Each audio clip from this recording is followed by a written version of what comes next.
வணக்கம் ரோகலை எல்லோருக்கும் வணக்கங்கள். 29/5/2025 பலம் புரிந்த இன்று ஒரு தகவல் தென்கட்சி கோ சுவாமிநாதன். இடத்தின் மகிமை அப்போ இடத்தின் மகிமை அறிந்தால் நடக்கும் போட இடத்தின் மகிமையை போட்டுக்கிறேன் பார்ப்போம். பார்த்த சாரதி என்றால் என்ன அர்த்தம் தெரியும் எங்களுக்கு? பார்த்த சாரதி பார்த்தனுக்கு சாரதி, அதாவது அர்ஜுனனுக்கு தேரோட்டியவன், அவன் கண்ணன். இது நமக்கு தெரியும். பார்த்தசாரி என்று கண்ணன் என்று எல்லாருக்கும் தெரியும். அர்ஜுனனுக்கு தேரோட்டினவன், பாரத போரில் மிக முக்கியமான ஒரு பாத்திரமாக திகழ்ந்தவன். இந்த கண்ணன் அர்ஜுனுக்கு இரண்டாவது பார்த்த சாரதி தான். அப்படி என்றால் முதல் பார்த்த சாரதி என்று ஒருவர் உண்டு. கண்ணனுக்கு முன்னாடியே அர்ஜுனுக்கு தேரோட்டி ஒருவன் உண்டு. அப்போ கண்ணனுக்கு முதல் கண்ணன் பாரத போரை உருவாக்குற பிற்பாடு தான் அவன் தான் ஓட்டினவன். ஏன்னா பாரத போரில் பாண்டவர்களை வெல்ல வைக்க வேண்டும் என்ற ஒரு நோக்கு. ஏனென்று சொன்னால் தர்மம் நிலைநாட்டப்பட வேண்டும், அங்கார அது அழிக்கப்பட வேண்டும் என்று சொல்லி வந்தவன். அவன் யார் என்றால் உத்திரகுமாரன், விராட தேசத்து இளவரசன். பஞ்ச பாண்டவர்கள் அஞ்ஞான வாசம் சென்ற நேரம்.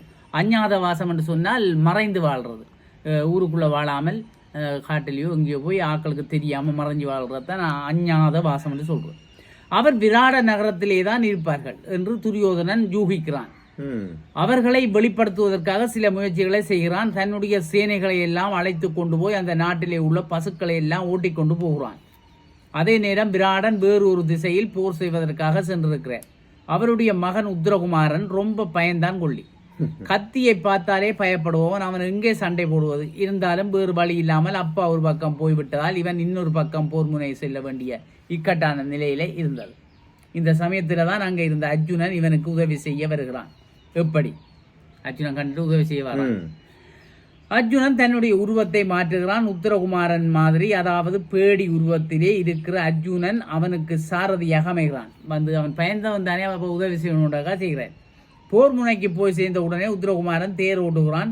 அர்ஜுனன் கௌரவ சேனைகளை விரட்டி அடிக்கிறான். அவர்கள் எல்லோரும் முதுகு காட்டிக்கிட்டு ஓடி போகிறான். அர்ஜுனன் மறுபடியும் பேடி உருவம் எடுத்துக்கொண்டு தேர் ஓட்டி கொண்டு வருகிறான். உத்தரகுமாரன் தேரில் உட்கார்ந்திருக்கிறான். பார்க்கிறவர்கள் எல்லோரும் உத்தரகுமாரன் தான் கௌரவர்களை முறியடித்து விட்டான் என்று நினைத்து அவனை பாராட்டுகிறார்கள். அப்ப வேடம் மாறினாலே அர்ஜுனன் தெரியல. அர்ஜுனனும் தான் சண்டை போட்ட விடயத்தை யாரிடமும் சொல்ல வேண்டாம், அந்த ரகசியம் நமக்குள்ளே இருக்கட்டும் என்று உத்தரமானிடம் சொல்லி விடுக்கிறான். அதை கேட்காம விடுவானே அவன், என்னடா அவனுக்காக தானே பெருமை. அப்ப அதை போய் சொல்றான், இல்லை நான் சண்டை போடுவேன். கத்தியை கண்டாலே பயந்தடங்கிற உத்தரமானுக்கு போரில் ஜெயிக்கும் பேரும் போனும் இப்படி வந்தது. அதுதான் அந்த ஸ்தானத்தின் மகிமை என்கிற அந்த இடத்தின் மகிமை ஸ்தானம்.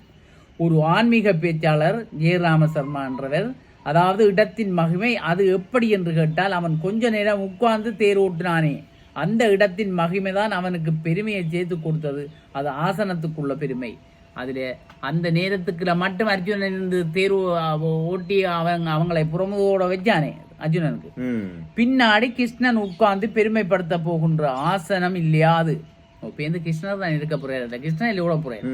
அந்த ஆசனம், அந்த சாரதி ஸ்தானத்திலே உத்தரகுமாரன் முன்னாடியே உட்கார்ந்தான். அதனாலே அவனுக்கு அத்தனை பெருமை கிடைத்தது. ஒரு நாற்காலிக்கு மதிப்பு ஏற்படுவதை அதிலே உட்கார்பவர்களை பொறுத்துத்தான். நாற்காலிக்கு பெருமை ஏற்படுறது அது உண்மைதானே. ஒரு நாற்காலியில் இருக்கிறண்டா அதுக்கு ஒரு தகுதி இருக்கணும், ஒரு பண்பு இருக்கணும், உயர்வு இருக்கணும், பணிவு இருக்கணும். அப்ப அதுக்கு அல்லாட்டி அந்த கதிரைக்கோ அந்த பதவிக்கோ மதிப்பு இருக்காது. இதோ இருக்கிறதே இது இன்னார் உட்கார்ந்த நாற்காலி அப்படி என்று இப்பவும் நாம் சொல்லிக் கொள்கிறோம். அப்படின்னு சொல்லுவோம். இப்படி சொல்லுங்க, அந்த விசரன் அவன் இருந்தது, ஐயோ அந்த ஆளோட இருந்தமே அப்படின்னு சொல்லுவாங்க. அந்த மனுஷன் இந்த கதிரையடா தொட்டு கும்பிடணும்டா அப்படி என்ற கதிரையும் கிடையாது இல்லையே. நாம் எல்லாம் ஒரு நாற்காலியில் உட்கார்ந்தால் அந்த நாற்காலி ஏற்கனவே வாங்கி வைத்திருக்கின்ற பெருமையை காப்பாற்றும் அளவுக்கு அதிலே உட்கார வேண்டும். அதுதான் நமக்கு நல்லது, நாற்காலிக்கு நல்லது. ஒரு ஆள் ஒரு அலுவலகத்திலே புதிதாக வேலைக்கு சேர்ந்தான். முதல் நாள் போய் அவனுக்கென்ற நாற்காலியிலே உட்கார போவதற்கு முன்னால் ஒரு சபதம் எடுத்து கொண்டான். நான் லஞ்சம் வாங்க மாட்டேன் என்று.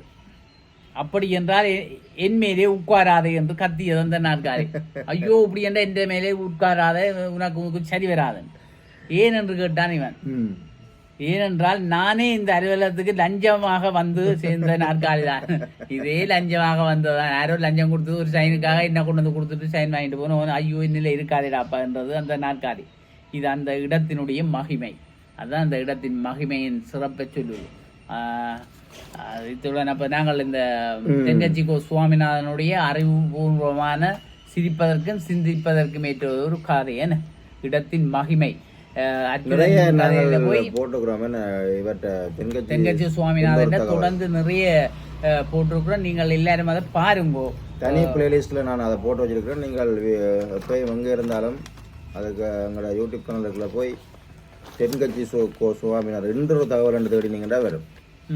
நல்ல விஷயம். பாருங்கோ, பிள்ளைகளுக்கு காட்டுங்கோ, பிள்ளைகளுக்கு வாசிக்கப்படுங்கோ அல்லது அதை போட்டுட்டு கேட்கப்படுங்கோ. சரி, நாங்கள் இதுடன் விடைபெறுகிறோம். நன்றி, வணக்கம். போயிட்டு வரோம்.